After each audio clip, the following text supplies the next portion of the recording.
Perbarui ilmu Islam kamu bersama Religion di tv1news.com dan TV1 Connect.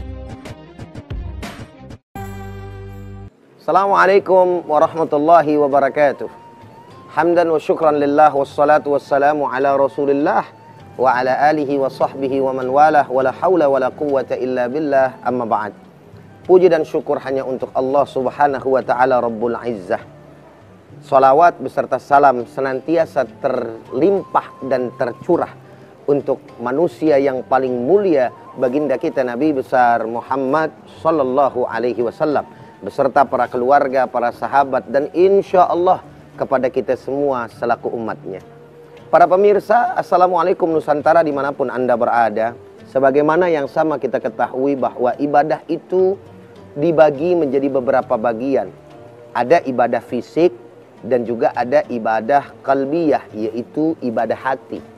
Dan juga ada ibadah yang terkumpul di dalamnya semua, yaitu ibadah harta, ibadah hati, ibadah fisik yang terkumpul di dalam ibadah haji, menjalankan kewajiban ke tanah suci. Sebagaimana yang juga sama kita maklumi, dalam ibadah yang bangsa qalbiyah, yaitu hati, ini menjadi patokan juga yang utama bagi seseorang akan sehatnya tubuh kita. Jikalau ada penyakit di dalam diri kita berupa penyakit hati, maka obatnya lebih sulit daripada penyakit fisik itu sendiri.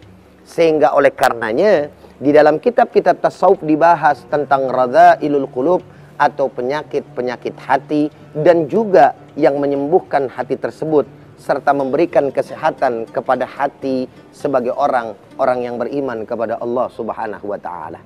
Salah satu daripada ibadah yang berkaitan dengan hati yang perlu sama kita perhatikan sebagai hamba-hamba Allah Subhanahu wa taala adalah ibadah yang berkaitan dengan keikhlasan kepada Allah Subhanahu wa taala.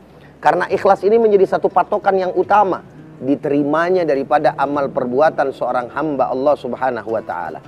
Oke lah, baik, ketika kita berbicara tentang syariat, rukunnya pas, lalu kemudian syaratnya dikerjakan dan lain sebagainya, itu secara ilmu fikih memang dianggap sah. Tapi manakala ibadah tersebut dilakukan bukan karena Allah Subhanahu wa taala, maka ibadahnya tidak diterima oleh Allah Subhanahu wa taala. Subhanallah walhamdulillah wala ilaha illallah wallahu akbar walillahil hamd. Oleh karenanya kita bisa melihat dari berbagai macam kitab-kitab hadis, baik yang paling kecil sampai yang paling besar, bahkan kitab-kitab fikih pun pembahasan yang pertama yang penting dilakukan dan disampaikan oleh umat Islam tidak lain dan tidak bukan adalah tentang keikhlasan. Sebagaimana hadis tentang niat ini diriwayatkan oleh Sayyidina Abu Bakar, Sayyidina Umar ibn al-Khattab radhiyallahu ta'ala anhu, di mana beliau menyampaikan hadis Nabi kita Muhammad sallallahu alaihi wasallam yang berbunyi, faqala Nabi sallallahu alaihi wasallam innamal a'malu binniyat, yaitu hanya saja perbuatan tersebut dilihat barometernya dari niat si hamba tadi. Ini menggambarkan begitu pentingnya niat tersebut yang ditujukan hanya karena Allah Subhanahu wa taala, sehingga menjadi barometer, lagi-lagi saya sampaikan, diterimanya amal seorang hamba di hadapan Allah Subhanahu wa taala.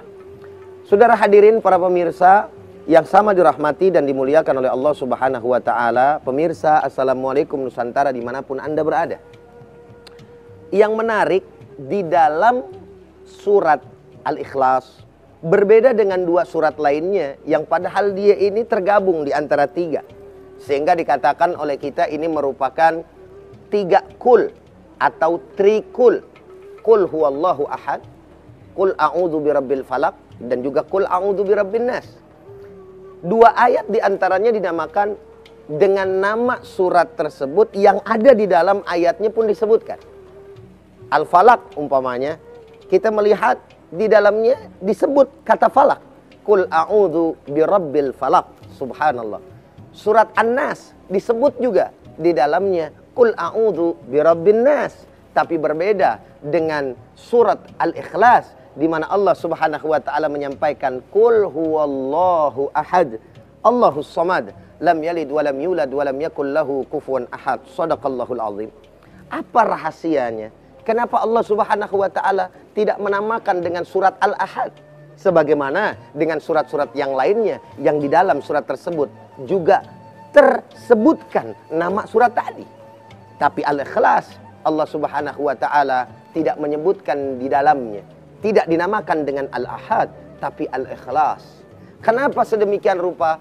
Seakan-akan Allah ingin memberitahu kepada kita semua selaku hambanya bahwa apapun yang dilakukan di dalam hidup dan kehidupan ini semata-mata hanya untuk Allah Subhanahu wa taala.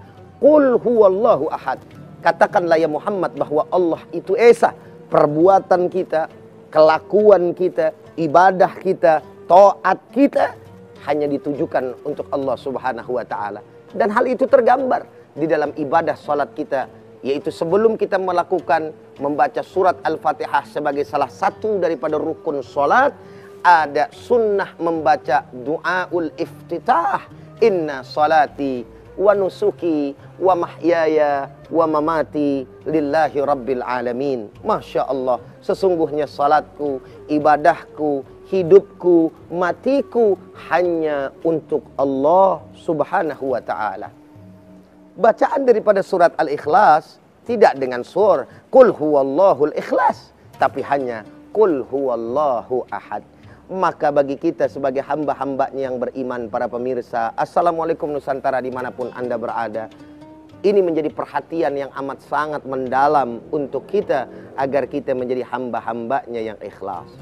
Saudara hadirin, yang menarik pula dalam kesempatan pagi hari yang mulia ini, ada kata-kata mukhlas dan ada kata mukhlis. Subhanallah. Mukhlas itu lebih tinggi daripada mukhlis. Mukhlis orang yang ikhlas. Ini pemakai daripada sigat isim fa'il. Sedangkan mukhlas adalah sigat atau wazan isim maf'ul, yaitu orang yang diikhlaskan. Oleh karenanya, iblis tidak mampu untuk menggoyahkan keimanan hamba Allah Subhanahu wa taala, yaitu orang-orang yang diberikan di dalam hatinya keikhlasan. La ugwiyannahum minhum illa ibadakal mukhlasin. Di dalam Al-Qur'an disebutkan, saya akan mengganggu mereka. Saya akan membawa mereka, saya akan mengajak mereka betul-betul. Bahkan dikatakan di dalam hadis di dalam ayat tersebut dengan memakai dua lamut taukid, la ugwiyannahum minhum ajma'in illa ibadakal mukhlasin. Sungguh betul-betul, pertama lamut taukid, yang kedua dengan nun taukid sakilah. Artinya iblis mempunyai kesungguhan untuk selalu senantiasa memberikan kepada kita gangguannya, terus kemudian godaannya. Untuk apa? Menjadi orang-orang yang tidak ikhlas di mata Allah Subhanahu wa ta'ala, saudara. Oleh karenanya, dia tidak akan pernah bisa mengganggu manakala hanya orang-orang yang diberikan keikhlasan kepada Allah. Maka Allah gunakan kata-kata dalam Al-Quran tersebut, illa ibadakal mukhlasin, bukan illa ibadakal mukhlisin. Subhanallah, walhamdulillah, wala ilaha illallah, wallahu akbar, walillahil hamd.